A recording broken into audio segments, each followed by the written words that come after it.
lane, but here we go. We are getting ready to load up into the Land of the Dawn.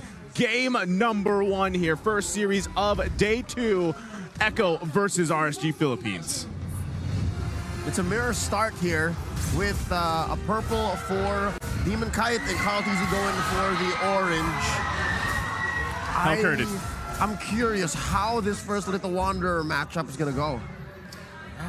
Right now, both teams are just going to start things off slow.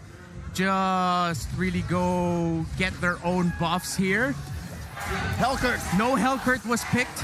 But you hear the fans already chatting for their teams. You can see the fans. Take a quick look at them. Game is still running and going, folks. There it is. There we go. Just a bit of a dramatic mood lighting, I guess. Extended Hellkurt. Yeah. Didn't know he was in the game. Delayed gratification is what's happening. Yeah. So in terms of the starts, nothing too crazy happened just yet. No invades. Both junglers level in terms of their levels and their progress with the map. But right now you see a heavy topside rotation for Echo. There is going to be an invade by Carl TZ onto the lizard there, the scaled dragon, if I'm not mistaken, of RSG. RSG have the info. Yep, this is what we can expect from Echo, at least for the first half of the game. If they do it right, they're going to keep doing it all the way till the end. Oh my goodness. But the first blood drawn on Yaoi. Atlas is chunky, but not this early. Excuse me? Didn't even notice he burned the flicker during that whole shebang in the early game. Yeah. I mean, get away from it. You know, okay. I didn't notice. I didn't expect that already, right? So remember when I was mentioning pace setting? That's pretty much what I was talking about, right? Either team could have done that. Demon Kite, though, already grabbing that early kill. That's going to be crucial for them. Now the first turtle of the game comes up. There's some focus here on Aqua, though. Oh, no! Sanford! Shades of Nats. He's the one who pulls it off. Now there's a pull. Shadow Stampede onto the very, very sturdy Uranus. Now Turtle at about 1/5 of its health. Carl TZ going to secure it very handily. That's a huge objective going over to Echo. So RSG decide to not go for the Turtle, knowing that they're up against an Akai who was able to hit level 4 comfortably. Instead, Demon Kite went for the purple buff of Carl TZ. At the same time, Carl TZ went for the purple buff of Demon Kite. They might see each other head-to-head in the orange buff area. But right now, Echo. Let's see what happens. Betty goes up with the go away. He survives Yaoi with the fatal links to protect his gold laner. Here comes Outline Light. They're not done. Wall charge underneath the gold lane tier turret. And there's a called altar. Benny survives. Eman might just get punished here. Light gets popped underneath. A little too deep, too early. Heavy spin by Carl TZ. Oh, we're off to a slobber knocker already. 3 minutes in. Oh, they're not done. Demon Kite going in. There's not enough speed, not enough velocity for this Benny. You can see he wants to go body out. And there's nowhere Carl TZ's gonna go. Demon Kite gets the kill. I mean, Akai's a pretty mobile panda.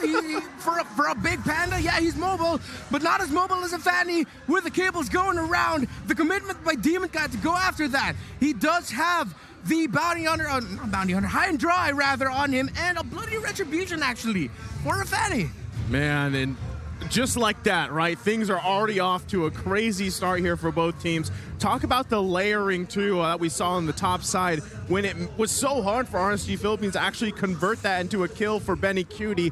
So right now, both teams at the top of their game, things are going to just slow down a little bit, I feel like, until that next turtle comes up. Unless, again, something happens. The situation is pressed by either team, because right now, that's a big early pickup already for Demon Kite. Oh, man.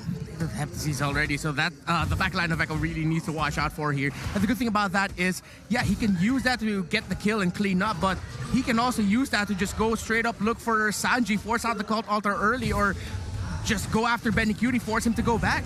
Oh, but look at this. Echo is setting up, but RSG foot's on the other foot, actually, because they're actually spacing them out inside their own jungle. Nats is being such a nuisance. Look at this. He's isolating 4-5 members, pushing them away. Benny Cutie very far off, very low. Nats as well. There's a fatal links. And down goes Demon Kite. Sanji's still alive. Gets stunned up. His extra life bar's already spent.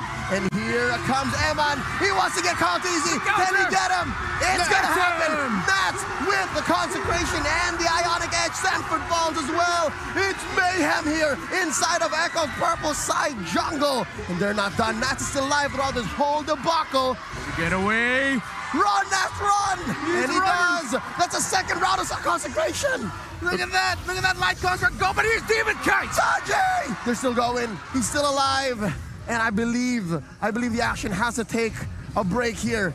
Both teams, they should not force it, but Light, he's still thinking. Sanji out of bounds.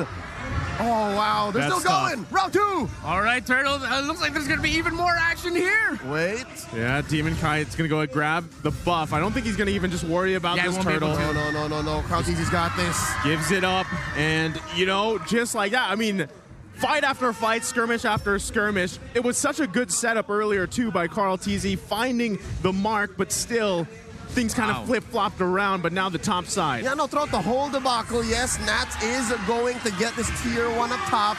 Gonna get punished hard by Benny Cutie and Yaoi, but at what cost? They spent too much. RSG still Exactly. 1,000 ahead. Yeah, that was a kill onto the XP laner, but in terms of target priorities, that's Nats coming out with a big W, because now that those are the outer turrets for both side lanes gone already for Echo. RSG, we were making a big case about Echo controlling the map through Sanford movements, but RSG have been controlling the map well, but it seems like Echo are going to be able to get one for themselves up top, getting one back.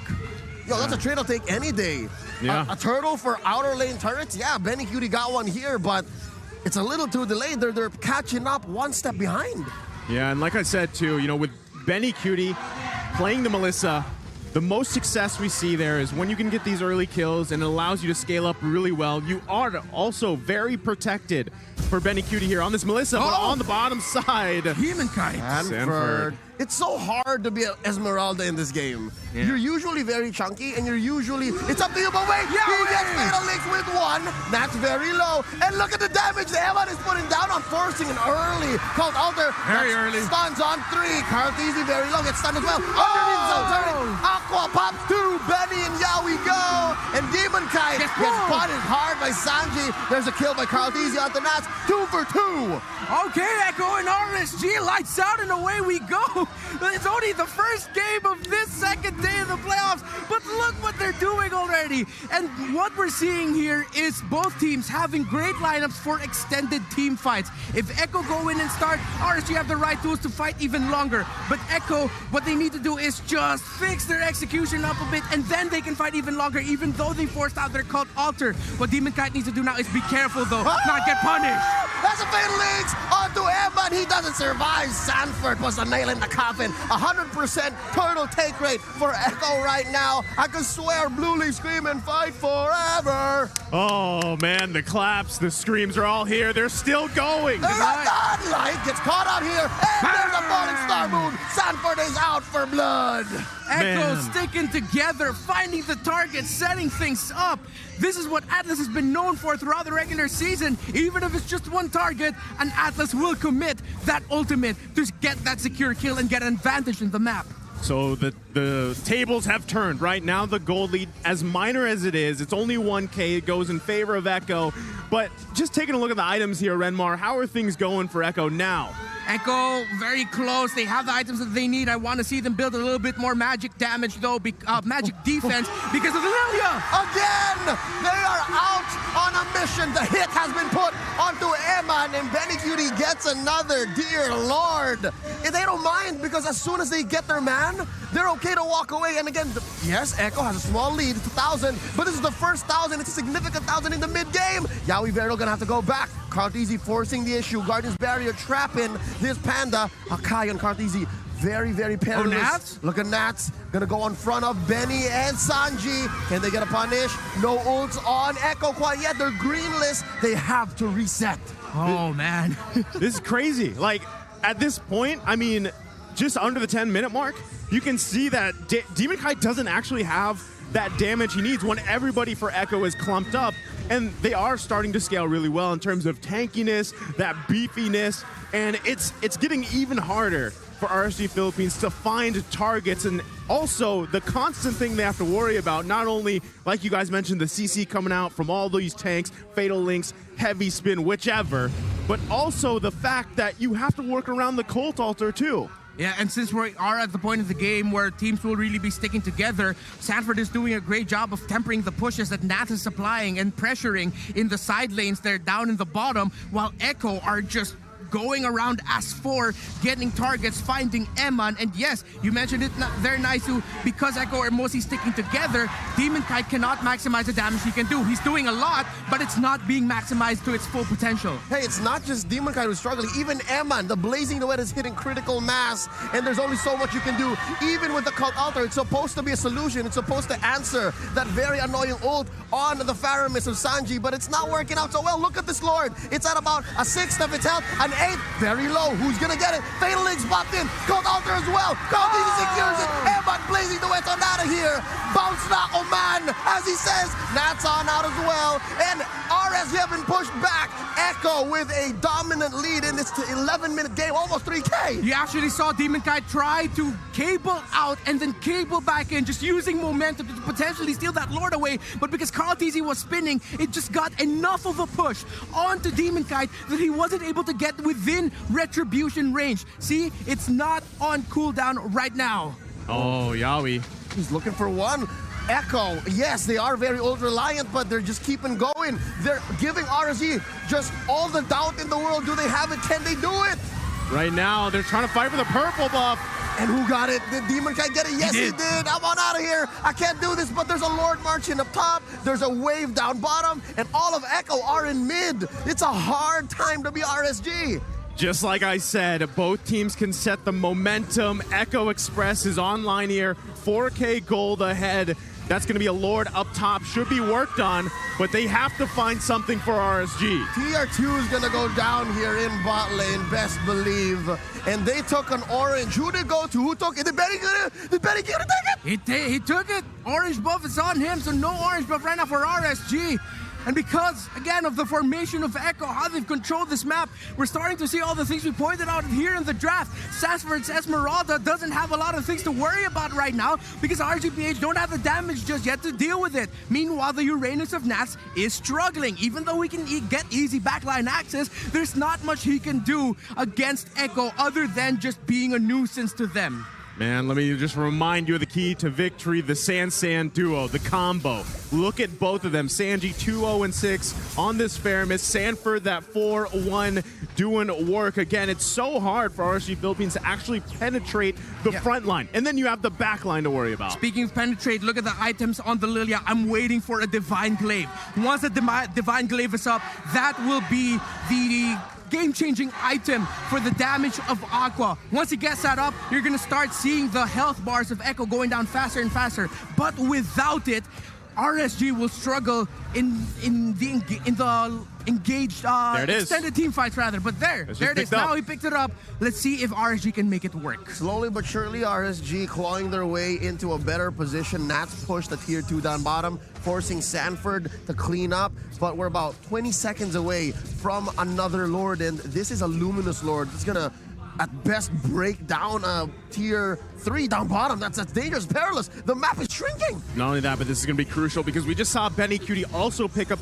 another big item on this Melissa, DHS. So yeah, you were just pointing it out, Redmar. You know, these item spikes are going to be crucial for both teams, but more so for RSG Philippines. They need to be able to either steal this objective away or at least win this team fight. As you can see, everybody crowding around this next Lord here, everybody getting in position, clearing the lanes the best they can, and just getting ready for this fight. Way too risky for RSG to try and commit, but if they can pull this off, it's gonna be an amazing play.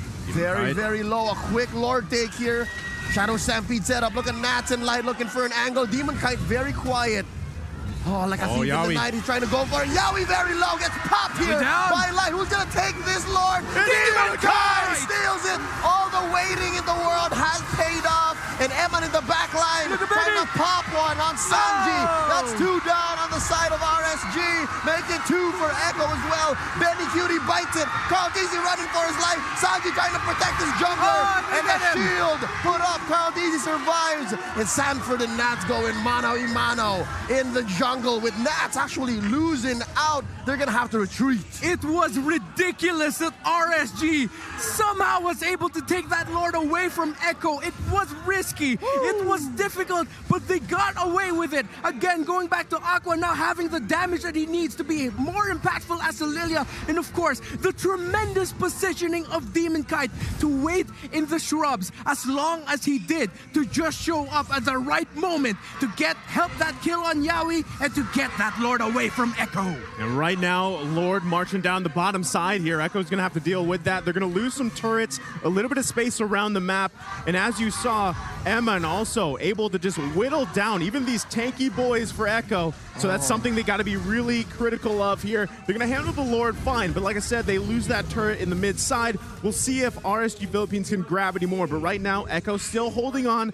to a minor lead. That's what the DHS bought for them, and I guess that's why Emman stings a little bit more now, and Echo has to be wary. They have to protect their back line and their front lines. It's not as easy to find angles anymore. Now, the map has evened out. Dare I say, maybe even RSG is winning because of how mobile they are. Nats can go anywhere he wants. Demon Kite can wait in a bush and do anything he wants, even Emman. So I guess that's why it's so close this time around. It's another back and forth swing.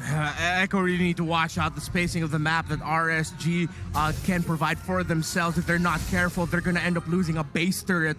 Probably not get split pushed, but losing a base turret at this point of the game, it's going to be massive if that happens to either squad. BenQt earlier picked up the Haas Claws. With the DHS, it's going to be an insane amount of regen that this Melissa can get, which makes RSG's team fighting execution, it has to be even cleaner and more disciplined, because if they blow too many of their abilities and BenQt just comes in very late to a team fight, Echo can turn that around, even though if it's just BenQt and one more member of Echo.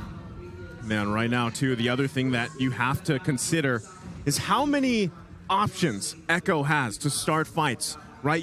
Yes, you have the Fatal Links, you have the Heavy Spin, and again, even Sanji can start a fight. All those guys can peel, too. Whereas on RSG Philippines, you kind of have to rely on Light.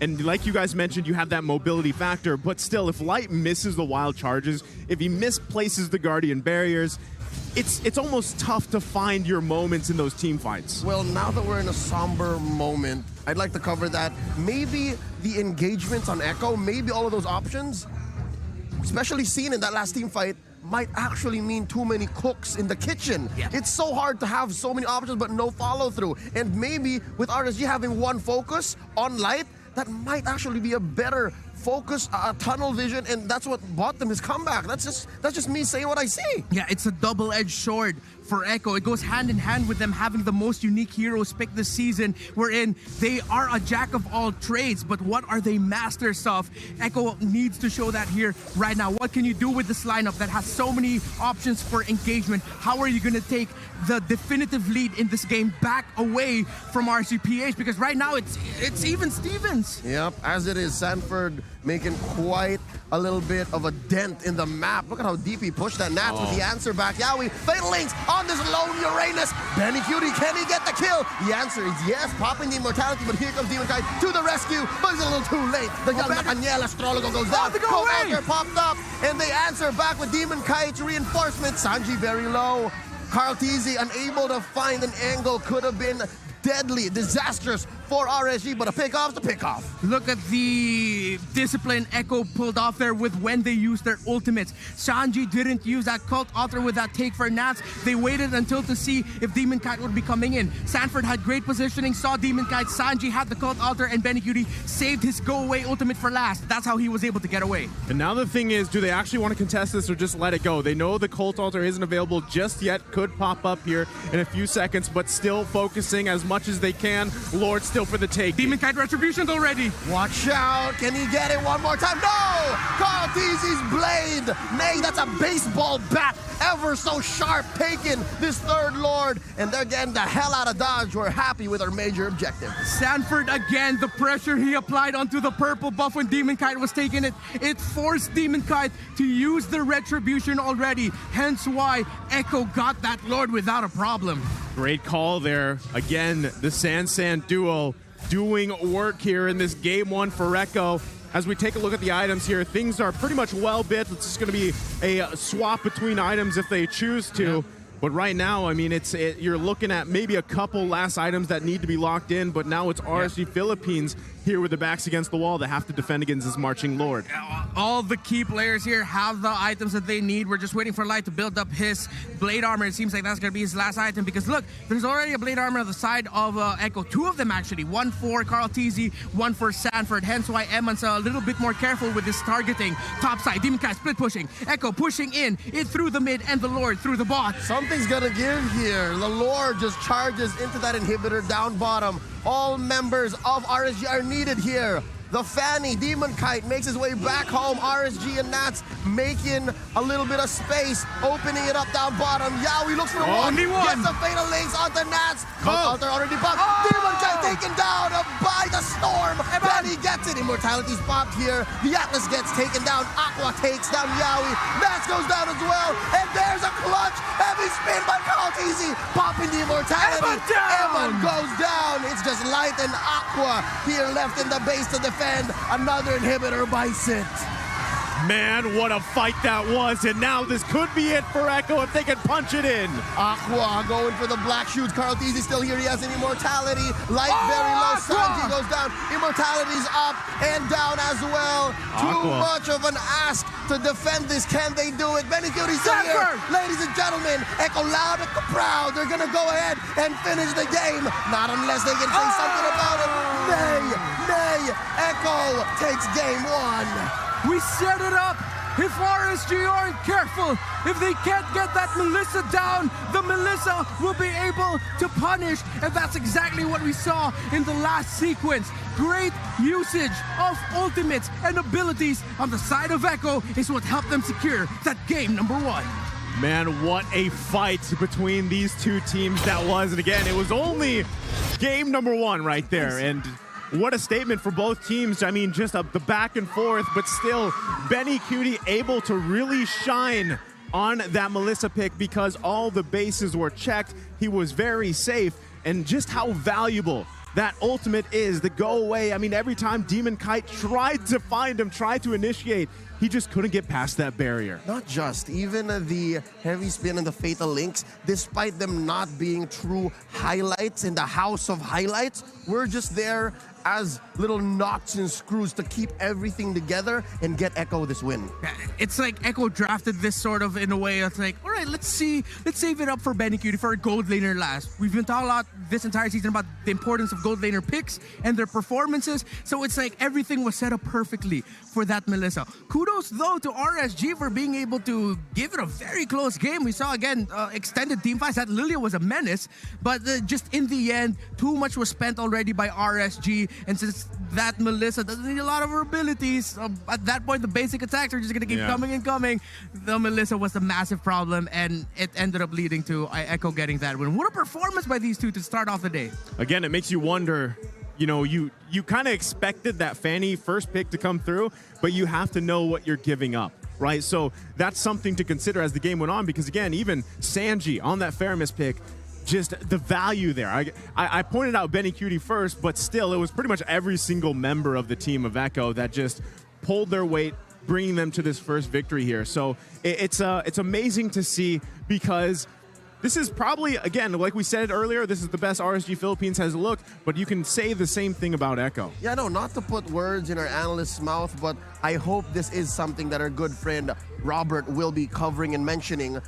Looking at Echo's lineup in hindsight, there's a lot of displacement. Yeah. And it's not like they're changing RSG zip code. No, it's not like those huge heavy spins that like take you from your in-base turret down to like the river. No, it's more like little tweaks, like little pushes and pulls with the Shadow Stampede and the Fatal Links that actually throws off a team that is as surgical and procedural as RSG. Yeah, and throw off is important here. And this has always been the bane of RSG.